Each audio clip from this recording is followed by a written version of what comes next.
వెళ్ళమని శాస్త్రం చెప్తోంది.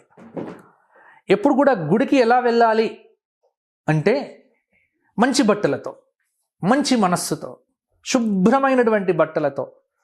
అంటే బహిర్భూమికి వెళ్ళొచ్చి, లేకపోతే శౌచానికి వెళ్ళొచ్చి, బాత్రూముల్లో కూర్చున్న బట్టలు, ఇటువంటి బట్టలతో కాకుండా శుచిగా, మడిగా, కాస్త ఆచారంగా మంచి బట్టలతో దేవాలయానికి వెళ్ళే ముందు శుభ్రంగా కాళ్ళు కడుక్కో.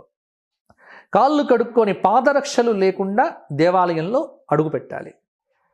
అడుగుపెట్టినప్పుడు దేవాలయంలో ప్రతి అంగుళము శక్తివంతమైనటువంటి ప్రభావాన్ని చూపించేటువంటి ఒక క్షేత్రము.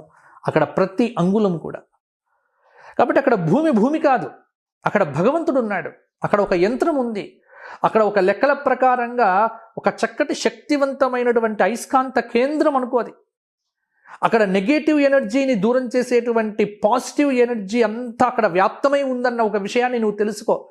ధ్వజస్తంభము, ముఖమండపము, గర్భాలయంలో ఉన్నటువంటి మూలమూర్తి, ఆ మూలమూర్తి మీద ఉన్నటువంటి పైన ఉన్నటువంటి గోపురము, ఆ గోపురం మీద ఉన్నటువంటి చక్కటి అద్భుతమైనటువంటి ఆ సుదర్శనము, లేకపోతే ఆ ధ్వజస్తంభము, దీని అంతటికీ ఒక లెక్క, యంత్రము, తంత్రము, మంత్రము, ఇన్ని లెక్కలతో ఒక ఆలయ నిర్మాణం జరిగితే ఆలయానికి ఎందుకోసం వెళ్ళాలి అంటే మనలో ఉన్న వ్యతిరేక శక్తులను పోగొట్టుకోవటం కోసము, అనుకూల శక్తిని పొందటం కోసము, దైవశక్తిని పొందటం కోసము ఆలయానికి ప్రతిరోజు వెళ్ళాలి.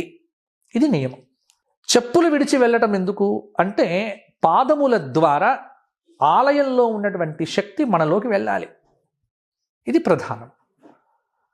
ఎప్పుడైతే నువ్వు ఆలయం నుంచి బయటికి వచ్చిన తర్వాత కాళ్ళు కడుక్కుంటున్నావో ఎనర్జీ ఎంత లాస్ అయిపోతుంది కదా కాళ్ళు కడుక్కోవటం వల్ల. అయితే ఈ మధ్య కాలంలో సాధారణంగా మన పెద్దలు చెప్పినటువంటి నియమం ఏమిటంటే నువ్వు చెప్పినట్టుగానే ఆ ప్రశ్నలోనే నువ్వు సమాధానం కూడా చెప్పావు. సాధారణంగా దేవాలయానికి వెళ్ళొచ్చిన తర్వాత, ఇంటికి వచ్చిన తర్వాత స్నానం చేయకూడదు, కాళ్ళు కడుక్కోవద్దు, వెంటనే స్నానం చేయటం కూడా పనికిరాదు. దేవాలయానికి వెళ్ళొచ్చిన తర్వాత స్నానం పనికిరాదు. దేవాలయానికి వెళ్ళే ముందే ఇవన్నీ చెయ్యాలి, వచ్చిన తర్వాత ఇవన్నీ చెయ్యకూడదు అని చెప్పింది. మరి దేవాలయంలోనే నవగ్రహాలు అంతర్భాగం. శివాలయంలో ఈశాన్యం వైపు నవగ్రహాలు పెడతారు. మరి నవగ్రహాలు పెట్టినప్పుడు ఆదిత్యాయ సోమాయ మంగళాయ బుధాయ చ గురు శుక్ర శనిభ్యశ్చ రాహవే కేతవే, నవగ్రహాలకు దేవత్వాన్ని మనం ఇచ్చాం కదా.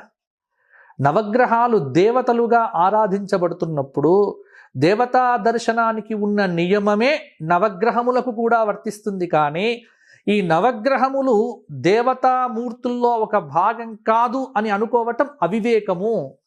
కాబట్టి ఎప్పుడు కూడా గుర్తుపెట్టుకోండి, నవగ్రహాల చుట్టూ ప్రదక్షిణం చేసి వచ్చిన తర్వాత కాళ్ళు కడుక్కోవటం అనేటువంటిది శాస్త్రీయమైన విధానం కాదు.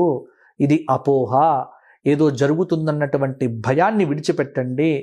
సాధారణ దేవాలయాలకున్న నియమమే నవగ్రహాలకు ఉన్నటువంటి నియమాన్ని కూడా అదే వర్తింపజేస్తాయి. అయితే సాధారణంగా